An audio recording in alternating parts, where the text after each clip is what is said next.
اب ہم بات کرتے ہیں ڈونیشن کی، بلڈ ڈونیشن، خون کو عطیہ کرنا، خون عطیہ کرنا۔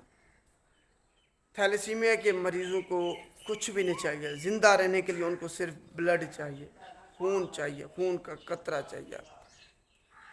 تو جو بھی ہیلدی پرسن ہیں، صحت مند افراد ہیں، ان کو چاہیے کہ کم از کم 4 مہینے کے اندر، ویسے 3 مہینے، 4 مہینے میں ایک بوتل خون کی لازمی دیں۔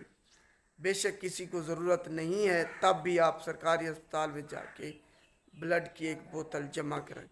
پاکستان میں اس آگاہی کا فقدان ہے، جس کی وجہ سے لوگ بلڈ ڈونیٹ نہیں کرتے، بہت کم کرتے ہیں۔ صحت مند انسان میں 90 دن کے اندر، جو اگر آپ بلڈ نہ بھی دیں، 90 دن کے اندر آپ کے جو بلڈ سیلز ہیں وہ ٹوٹ جاتے ہیں سارے۔ ان کی جگہ پر لاکھوں کی تعداد میں روزانہ کی بنیاد پر آپ کے بلڈ سیل بن رہے ہیں۔ تو یہ ہرگز نہیں ہے کہ آپ بلڈ دینے سے آپ کمزور ہو جائیں گے، آپ میں خون کی کمی ہو جائے گی، ایسا ہرگز نہیں ہے۔ خون کو عطیہ کریں، اس سے آپ کی لائف جو ہے نا وہ بہتر ہوتی ہے، آپ مختلف قسم کی بیماریوں سے بچ جاتے ہیں، آپ کو بلڈ پریشر کا مسئلہ نہیں ہوتا، دل کی بیماریوں سے آپ بچ جاتے ہیں۔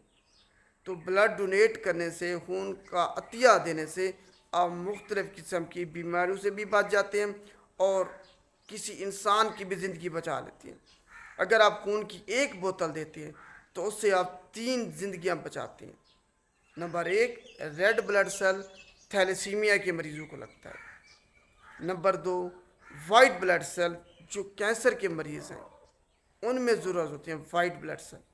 نمبر 3، پلیٹلیٹس یا جسے آپ پلازما بھی کہتے ہیں، وہ پھر لگتا ہے ہیموفیلیا کے پیشنٹس کو، جن میں خون منجمد نہیں ہوتا ہے تو بہت دیر سے ہوتا ہے۔ تو آپ ایک بوتل دے کے 3 جانیں بچاتے ہیں۔ تو آگاہی پیدا کریں اور اس کو زیادہ سے زیادہ شیئر کریں تاکہ لوگ بلڈ ڈونیٹ کریں، خون عطیہ دیں۔ تھیلیسیمیا کے مریض بھی انسان ہیں، ان کو اور کچھ نہیں چاہیے، نہ آپ کا پیسہ، روپیہ، کھانا پینا، کچھ بھی، صرف وہ بلڈ چاہتے ہیں۔ مہینے میں صرف 3 بار بلڈ، اس کے علاوہ اور کچھ نہیں چاہتے۔ جو بھی ہیلدی پرسن ہیں، صحت مند افراد ہیں، وہ خون عطیہ کریں، بلڈ ڈونیٹ کریں۔